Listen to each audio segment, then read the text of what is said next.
El análisis crítico de las problemáticas que rodean a una sociedad debe ser parte del ejercicio de la vida democrática y nuestra participación una obligación y necesidad, con igualdad de criterios o diferencia de opiniones, pero siempre activos, dispuestos a actuar y a construir región. Al hacerlo, somos mejores ciudadanos, integrándonos en escenarios esenciales para debatir las perspectivas de la región, a través de un diálogo donde todos hablemos lo nuestro. Muy buenas noches y bienvenidos a la Universidad Tecnológica de Bolívar. Este es el primer foro de muchos, Hablemos lo Nuestro, presentado por la Comisión de Debates Electorales de Bolívar, que presentamos con un objetivo, y es enseñarles, educarles con unos panelistas de lujos, a que este año es un año definitivamente sin precedentes electoral para el país. Lo transmitimos por el canal Cartagena y por RCN Radio. Yo soy Sabina Cobo, directora de noticias del canal Cartagena, y me complace estar aquí con ustedes, pero más me complace tener un panel de lujo. La doctora Laura Wills, politóloga de la Universidad de los Andes, directora del Congreso Visible desde el año 2013. El doctor Amaranto Daniels, economista, especialista en planeación para el desarrollo rural y urbano de la Universidad de Cartagena. El doctor Pablo Abitbol, politólogo, filósofo y director del programa de Ciencia, Política y Relaciones Internacionales de la Universidad Tecnológica de Bolívar. Laura Ardila, comunicadora social y periodista de la Universidad Jorge Tadeo Lozano, es periodista del portal de política La Silla Vacía, a cargo de Las Fuentes de Bogotá, Congreso y Partidos Políticos. Y la doctora Mónica Fadul, abogada de la Universidad de Cartagena, lleva 17 años como directora de FENALCO y lideró por 9 años el Consejo Gremial de Bolívar. Muchas gracias por estar aquí con nosotros.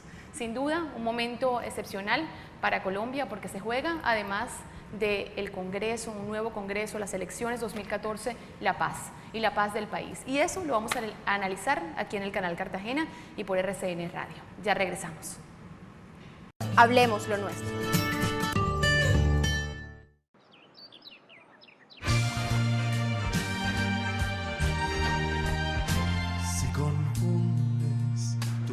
Con tu alma, es que estás enamorado, enamorado. Estar enamorado es descubrir lo bella que es la vida. Estar enamorado es caminar con alas por el mundo. Estar enamorado es ignorar el tiempo y su medida. Estar enamorado es respirar el aire más profundo. El fútbol es tu verdadero amor y se merece lo mejor. Con 60 canales HD, banda ancha hasta 50 megas y con Smart Play para que disfrutes todo el contenido de internet en tu televisor. Únete ya a Superplay 018 041 1111.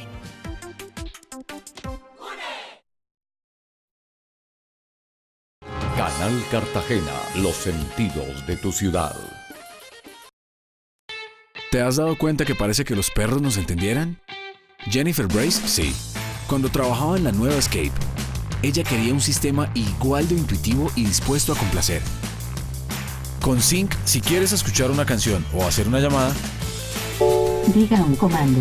Llamar a Simón. Llamando a Simón. Solo tienes que hablarle.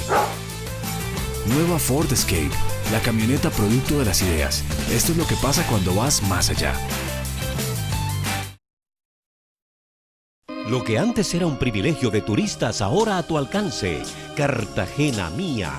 Planes turísticos para residentes en Cartagena a precios únicos. Excursiones a las islas, buses panorámicos, en Chiva, fin de semana en los mejores hoteles, restaurantes, discotecas y más. Ingresa a www.cartagenamia.co. Hay maravillosas ofertas.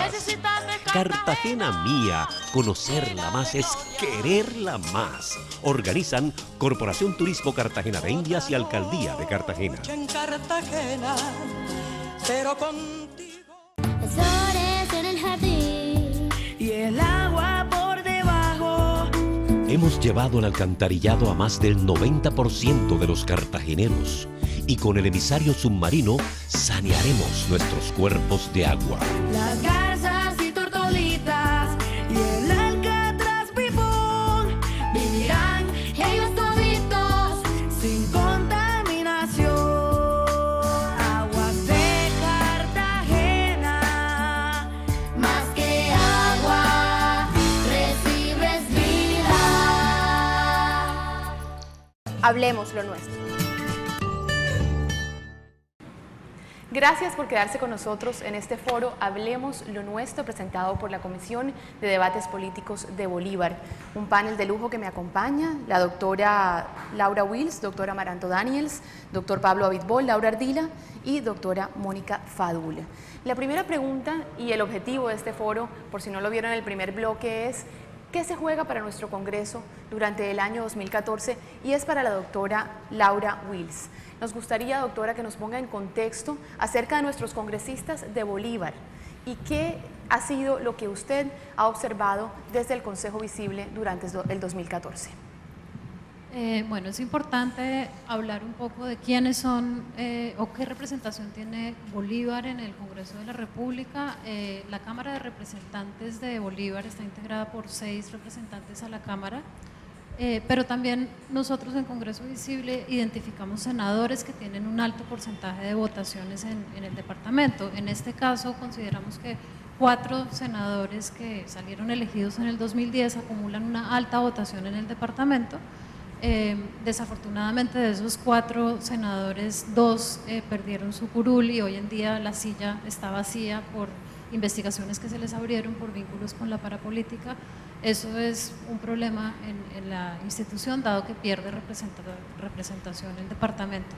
De los actuales representantes a la Cámara, 4 de ellos aspiran a la reelección. Entonces eso es importante decirlo porque vienen con la trayectoria de estos 3 años y medio que ya van corridos y lo que se viene en el próximo Congreso, que va a ser de trascendencia nacional muy importante, dados los temas que se van a discutir. Entonces, si logran la reelección, probablemente van a promover debates que ya se han venido adelantando en el Congreso de la República durante la actual legislatura. Doctor, gracias, doctora Wills. Doctora Amaranto Daniels, la importancia que tienen estas elecciones cuando hablamos de ese contexto que la doctora Wills nos acaba de plantear. Estamos menos 2 congresistas, estamos en un momento clave en el que además se dice, y esto lo han dicho muchos medios, que los congresistas de Bolívar desafortunadamente no han presentado suficientes proyectos regionales. ¿Qué nos puede anotar usted a lo que acaba de decir la doctora Wills? Sin lugar a dudas, es de reconocer que nuestros parlamentarios en la práctica, los grandes temas que de una u otra manera han afectado al departamento de Bolívar han estado ausentes, no obstante la representación que han obtenido y el voto de confianza de los electores bolivarenses. Por ejemplo, temas como la situación del conflicto armado en los Montes de María, con todas las secuelas de más de 230.000 víctimas de ese conflicto armado en los últimos 25 años. En el sur de Bolívar, el tema de la minería ilegal, el tema en Cartagena del desarrollo local frente a procesos como el Canal Bendillo, temas como la emergencia invernal, sin lugar a dudas, además de los precarios indicadores en materia de pobreza del 32% que tiene nuestro departamento, nos muestran cómo desafortunadamente no ha habido una bancada parlamentaria, como bien lo notaba Laura, que haya puesto sobre el tapete, sobre la agenda pública, las necesidades y las demandas de los bolivarenses que le hayan otorgado esa representación. Gracias, doctor Pablo Abitbol. Dicho esto, ¿qué deberían los votantes ver en un congresista si estamos pensando en las elecciones a futuro? En este punto es de fundamental importancia que los electores voten a conciencia, se informen, tengan en cuenta cuál es la trayectoria y las propuestas de los candidatos que les están pidiendo su voto. Laura lo dijo, 2 de 4 senadores que representan este departamento dejaron la silla vacía porque están siendo investigados por vínculos con paramilitares. La pregunta es, ¿a nosotros como ciudadanos, como electores, vamos a dejar que esto se repita? ¿Que nos quedemos sin representación porque aquellos por quienes votamos se van para la cárcel o les abren un proceso? Entonces la responsabilidad es nuestra. Es fundamental que asumamos esa responsabilidad a conciencia. Laura Ardila, tú eres periodista.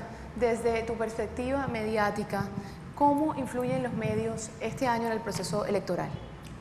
Yo creo que los medios tenemos todas las responsabilidades del mundo, especialmente en estas elecciones que son, como tú bien lo dijiste, tan claves para el país. y la responsabilidad comienza desde informándonos de cosas aparentemente tan mínimas o básicas, pero que uno no siempre encuentra en los periodistas, como de cuántas personas integran el Congreso, para qué es el Congreso, qué se juega el Congreso esta vez, digamos eso como cosas iniciales, también conociendo mucho quiénes son los candidatos, sus antecedentes, y tenemos una labor muy esencial en la difusión de las propuestas de los candidatos. En contarle a la gente quiénes son los candidatos, lo que proponen, lo que piensan. Nosotros en La Silla Vacía hemos hecho un ejercicio bastante, digamos que nos ha demandado bastante esfuerzo. Tenemos una base de datos con 800 de los candidatos, de los casi 3.000 candidatos que hay ahorita tanto a Cámara como a Senado, y en esa base de datos las personas pueden encontrar los estudios de la persona, si fueron políticos, su trayectoria, de dónde vienen, si tienen investigaciones, si han tenido relaciones con personas condenadas. Entonces me parece que es un esfuerzo importante. Pero además de esto, que son como las cosas obvias, yo creo que es muy, muy importante que los periodistas investiguemos los antecedentes de los candidatos más allá de las propuestas. No podemos pensar de manera un poco ingenua que la propuesta es todo en un candidato. Hay algo muy importante, y es a quién le deben lealtad los candidatos. Eso es básico. Por eso hablamos mucho de uno de los fenómenos que sé que tocaremos más adelante, y es de uno de los fenómenos que se han dado en estas elecciones, que son los herederos de las estructuras como la parapolítica.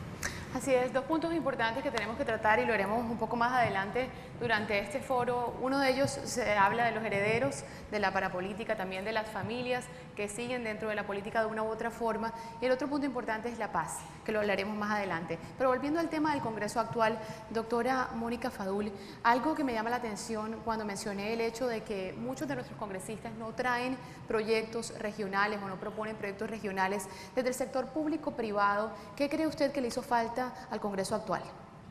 Bueno, yo creo que es un problema generalizado y que hemos reconocido como región, tal vez sobre lo cual el sector privado ha hecho su mea culpa, pero tal vez no del todo el sector político y que nos representa, es cómo podemos avenir los consensos de uno y otro para verdaderamente ir y presentarnos ante los diferentes ámbitos, y especialmente en este caso desde el nivel nacional, frente a esas aspiraciones que nosotros tenemos como región. Pero como lo he dicho yo en otros ámbitos, una vez que están elegidos nuestros representantes ante el Senado de la República o ante la Cámara Baja, o bien nuestros gobernantes en los niveles territoriales, aún por encima de todas las circunstancias, ellos tienen el deber de hacer bien la tarea, y yo creo que allí ha habido, digamos, unos vacíos, ha habido una falta de una verdadera unión, que realmente la vemos en otros espacios, y es cuando nosotros verificamos que son absolutamente consistentes los desarrollos que han tenido otros sectores del país cuando sus bancadas, su sector político se presenta mucho más unido frente a las grandes exigencias de sus regiones, y por eso es que la Costa Caribe también tiene una cuenta de deuda en ese ámbito de su sector político, porque cuando lo miramos no solo es la región en general, sino que al interior de la región notamos que hay departamentos donde hay mucha más fortaleza entre sus elegidos frente al gobierno nacional, por ejemplo, que no hemos logrado nosotros en territorio como el nuestro, a pesar de esfuerzos que hay que reconocer que han sido bastantes, pero no han sido todo lo sostenido y todo lo profundo que se desea. Doctor Amaranto Daniels, ¿reelección o renovación de Congreso? ¿Cuáles son las reglas del juego este año, que definitivamente es un año sin precedentes porque se está negociando la paz en La Habana? Bueno, hay dos lecturas sobre el tema. En primer lugar, las reglas de juego para este Congreso, su manera de elegirse, están claras desde la reforma del 2003, bajo unos retoques en el 2009 y el 2011. Que de una u otra manera no nos garanticen a los colombianos tener unos partidos políticos fuertes. En el caso bolivarense, tenemos un umbral a nivel país del 3% que se incrementa un punto ahora, que no es fácil decirlo, estimamos hablaba con Laura Luis en casi 300.000 votos para una lista de Senado. En el caso bolivarense estamos hablando de 76.000 votos promedio para un senador. A nivel de la Cámara, de la Cámara estaríamos hablando de unos 38.000 a 40.000 votos en el marco de la cifra repartidora. Pero cuando uno va más allá en cuanto a tu inquietud frente a lo que nos espera en el nuevo Congreso, con lo que ha dicho Laura y lo que han complementado los colegas, de esa mirada de espalda a la realidad que tienen nuestros congresistas, yo me imagino en debates tan importantes que se van a dar como el tema de justicia transicional en el marco de los acuerdos de La Habana, el tema de reglamentar la participación política de los grupos que se desmovilicen como la FARC, el tema de mirar una ley que establezca la conexión entre el delito político para que esos grupos ilegales participen, el tema de una reforma a la justicia, que es el gran pandemón de los colombianos, cómo despolitizar las cortes, cómo hacer accesible la justicia al ciudadano en común. Yo creo que este Congreso que pasó, estos representantes nuestros, más lo que hay, si uno mira los eslóganes y los lugares comunes que hay, con todo respeto veo como una indigencia programática en esas fuerzas políticas. Doctora Laura Wills, desde su observación y desde lo que ustedes vieron de los congresistas de Bolívar, en momentos claves en los que tuvieron que votar, ¿tiene algunos datos que nos trajo interesantes que le gustaría compartir que tienen que ver con el marco jurídico para la paz? También el hecho de que la reforma a la justicia haya sido un fracaso, básicamente tiene mucho que ver en que en estas elecciones haya tanta importancia en la renovación del Congreso, ya sea por reelección o por elección de candidatos nuevos. ¿Qué nos puede aportar? Bueno, yo quisiera complementar algo que estaban diciendo previamente sobre las iniciativas legislativas que los congresistas han tenido, especialmente en Bolívar, que es en el tema que nos estamos enfocando hoy, para decir que este Congreso ha sido un Congreso que ha promovido iniciativas de carácter nacional que han sido muy importantes. Esta tendencia a presentar proyectos de ley de carácter nacional no solamente se ha dado en Bolívar, es decir, lo que quiero resaltar acá es que no es un hecho aislado que los congresistas y senadores y representantes del departamento de Bolívar no estén promoviendo necesariamente intereses regionales o locales. La tendencia es nacional. En otros departamentos del país también está ocurriendo que representantes de el Cesar, de Magdalena, de incluso Antioquia, estén presentando también proyectos de ley de carácter nacional que han sido promovidos también por el gobierno, dados los temas que se han discutido tan importantes como lo son los relacionados con la paz, por ejemplo. Entonces se aprobó el marco jurídico para la paz, pero también se han discutido proyectos muy importantes que también están relacionados con este tema y que van a ser de gran trascendencia durante el próximo Congreso, como lo fue la ley de tierras, como lo ha sido la ley de víctimas, como lo es el marco jurídico para la paz, que son proyectos que le han demandado mucho tiempo de discusión a los congresistas, tanto senadores como representantes, y que ha ocupado gran parte de su agenda. Entonces, eso puede ser una de las explicaciones por las cuales los proyectos que vemos en el balance general están enfocados en la nación como un todo, ¿no? Claro, por supuesto que hay que resaltar que no hay iniciativas relevantes o importantes que quisiéramos estar viendo, como lo decía acá el doctor Amaranto, sobre los intereses de los departamentos que le impactan y tienen influencia clara sobre los departamentos que representan la Cámara de Representantes. Y sin embargo eso genera cierto recelo o resentimiento al momento que el bolivarense tiene que elegir, porque siente que los congresistas que están en Bogotá de una u otra forma no responden a sus necesidades. Doctor Pablo Abitbol, ¿qué cree usted que puede ser lo que está generando desde Bolívar ese sinsabor? ¿Desconocimiento de pronto del hecho de que a nivel nacional se esté hablando de temas de importancia nacional y que de pronto no les haya quedado tiempo para hablar de los temas regionales? ¿Podría ser?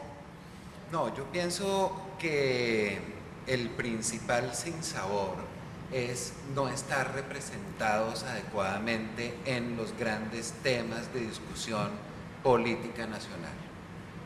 Nosotros tenemos que entender que los congresistas tienen una función legislativa que abarca todo el territorio. Y no podemos pretender que nuestros representantes en el Congreso sea porque son senadores oriundos de Bolívar o porque son representantes por la circunscripción del departamento, se concentren exclusivamente en los temas que, digamos, representan intereses particulares del departamento o de la región, etc.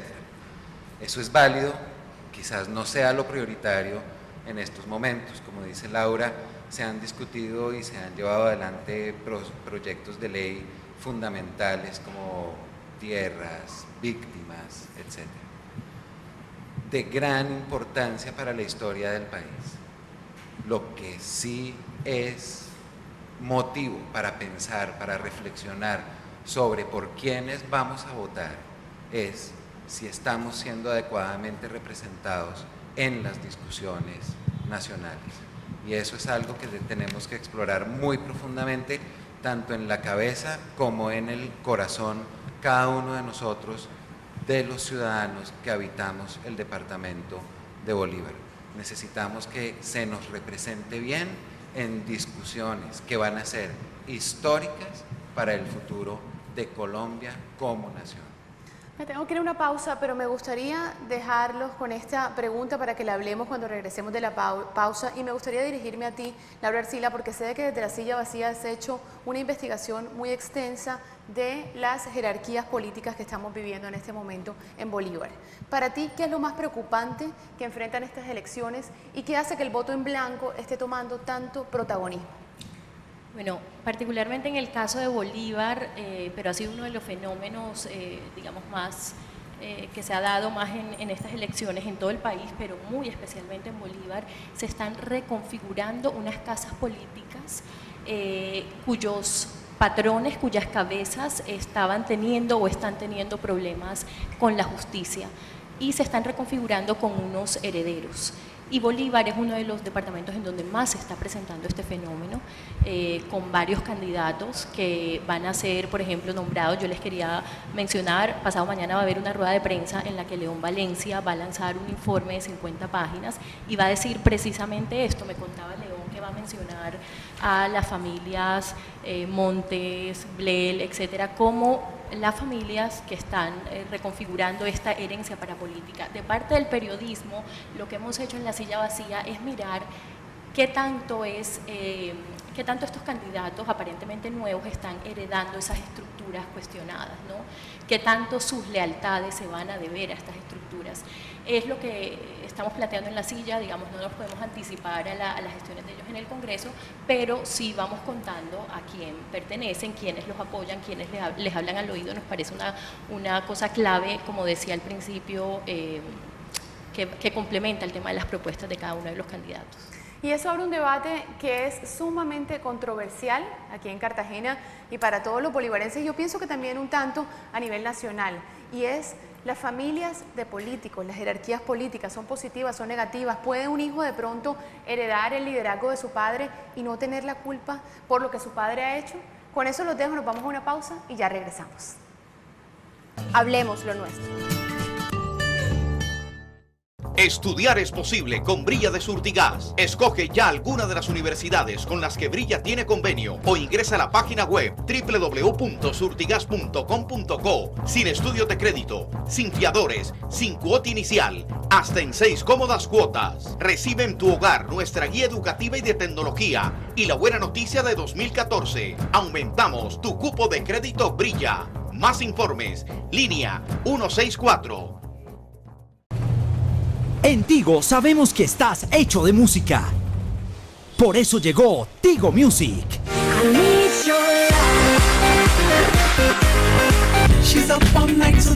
La única experiencia de música con más de 25 millones de canciones de todos los géneros. Recomendaciones exclusivas de expertos y de tus artistas favoritos. Listas que tú mismo puedes crear y compartir con tus amigos y mucho más. Lleva hoy tu smartphone personalizado con los paquetes de internet que incluyen Tigo Music. Sonríe, tienes Tigo.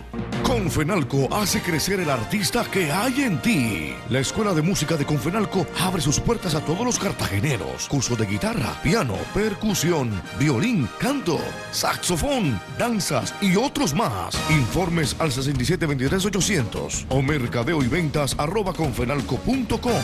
Confenalco y tú, siempre juntos. Vigilado Supersubsidio. Si aún no eres cliente UNE, adquiere un trío y disfruta los 2 primeros meses de banda ancha, televisión y telefonía local ilimitada. Además, lleva tu paquete HD con más de 50 canales y recibe el 50% de descuento por 12 meses. Y vamos por más. Únete ya. 018 41 11 11. ¡UNE! Apliquen condiciones y restricciones. Canal Cartagena, los sentidos de tu ciudad. Hablemos lo nuestro.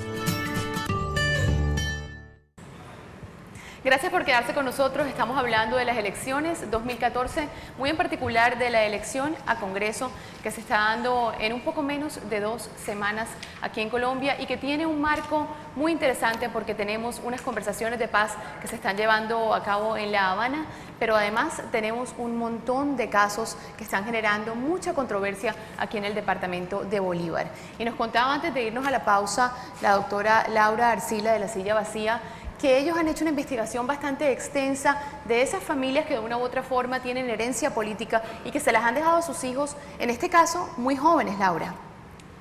Sí, decíamos que muy temprano, comenzando esta campaña, en La Silla hicimos una nota en la que detallábamos cómo los herederos de la parapolítica se tomaban el panorama electoral en Bolívar y detallamos, digamos, caso por caso en los partidos, un poco contando cómo eran las relaciones y sobre todo si estos candidatos verdaderamente están heredando esas estructuras, porque claramente tenemos, digamos, somos conscientes que los delitos de sangre no se heredan y los cuestionamientos tampoco, pero sí es muy importante que la gente tenga claro cuándo el candidato es verdaderamente independiente y no puede asumir la responsabilidad por lo hecho por sus familiares y cuándo sí está heredando los votos de esa estructura cuestionada o de esa estructura ilegal. Laura, pero en muchos casos se cree que es muy difícil no heredar los votos. Escuchaba yo algunos comentarios de gente que en las calles menciona el hecho de que en muchas familias o en muchas casas políticas ya hay los suficientes votos y que creen que probablemente van a ser reelectos. Claro que sí, digamos, por eso mismo miramos qué tan independientes son de esas casas. Lamentablemente no los encontramos independientes de esas casas políticas que los apadrinan y lo preocupante de esa situación es cuál va a ser el papel de esos congresistas en el Congreso una vez lleguen, cuáles van a ser sus lealtades con esos patrones políticos que ellos van a tener. El próximo Congreso va a ser algo tan importante como discutir la reforma a la justicia. Digamos, en una reforma a la justicia se deciden cosas importantes para esos o se podrían decidir cosas importantes para esos caciques políticos que lideran esas casas cuestionadas. Luego es vital que tengamos muy claro, y yo insisto mucho en eso, que además de preguntar por las propuestas de los candidatos, tengamos claras esas conexiones. Esto de La Silla fue como un informe preliminar, lo digo, fue comenzando la campaña, pero repito, León Valencia va a ratificar muchas de esas cosas el jueves. Él va a sacar este informe, es de 50 páginas, y va a destacar de manera lamentable a Bolívar como uno de los departamentos en donde más se está reconfigurando la herencia de la parapolítica. Y va a mencionar, casas políticas con nombre propio. Me parece que quieren anotar ese comentario, doctora Amaranto Daniels. Sí, yo quisiera mirarlo más, lo que está sucediendo hoy en día, esas jerarquías políticas, desde 2 miradas. Uno, que es la arquitectura institucional que tiene el país con la reforma política del 2003, la cual pretendía con conceptos como el umbral, la cifra repartidora, el fortalecimiento de los partidos, el trabajo por bancada, fortalecer la institucionalidad de los partidos y reducir el personalismo y las listas. Y se ha logrado en parte. Hoy en día hay 13 partidos políticos, antes existían 90. Hoy en día tenemos aproximadamente unas 23 listas para Senado, antes eran superiores. Pero en el fondo, cuando uno analiza la dinámica territorial del proceso político electoral en Colombia, el umbral y la cifra repartidora no han logrado la agregación de fuerzas ni el fortalecimiento de los partidos. Antes, por el contrario, hoy en día ha propiciado que los movimientos alternativos han desaparecido de la esfera política por ese umbral de casi 300.000 votos y lleva a hacer alianzas que uno no pensaría, como la del Partido Verde con progresista, cuando son dos fundamentos ideológicos absolutamente distintos, pero es por la sobrevivencia frente al umbral. Y adicionalmente no ha permitido institucionalizar los partidos políticos. En Cartagena, con todo respeto, en el Consejo se intenta funcionar por bancada, pero a la hora de decisiones políticas particulares de cada bancada funciona la bancada del Consejo, que rompe con la estructura de bancadas que hay. Igual sucede en el Congreso de la República. Y la otra mirada, que es la más preocupante, en mi opinión, con todo respeto, es que nos preguntemos qué tipo de orden social, qué tipo de modernidad de sociedad hemos construido en Cartagena. Una sociedad ambivalente, contradictoria, en donde diseñamos políticas y normas de herramientas que no estamos dispuestos a acatar. Es la pregunta estructural y de fondo el por qué, por ejemplo, en Montes de María, en el sur de Bolívar y en Cartagena, seguimos eligiendo 30, 40 años después esas jerarquías políticas que han demostrado a lo largo del tiempo que no han ido más allá de sus intereses particulares frente al bien colectivo. Creo que la doctora Mónica Favol quería anotar algo a ese punto. Y es pensando retomando un poco lo que dijo Amaranto hace un rato y con lo que termina de cerrar ahora, y es la mirada desde la sociedad civil, o sea, desde aquellos que se supone que tenemos la capacidad de empoderar, de deferir ese poder a quienes van y luego ejercen ese poder del Estado. Entonces yo sí creo que nosotros también tenemos que llamarnos la atención como electores, porque no estamos haciendo del todo la tarea. Es decir, Pablo decía una cosa, o sea, nos están haciendo la tarea que deben hacer, yo misma lo decía, tiene el deber de gobernar y tiene el deber de legislar y hacerlo bien, porque para eso fueron electos. O sea, ellos no tienen una alternativa ni una potestad diferente. Diferente es que la obvien, se olviden de ella o la desprecien. Pero el resto del comentario al que yo quiero llegar es que no están allí por generación espontánea, no están allí por una vara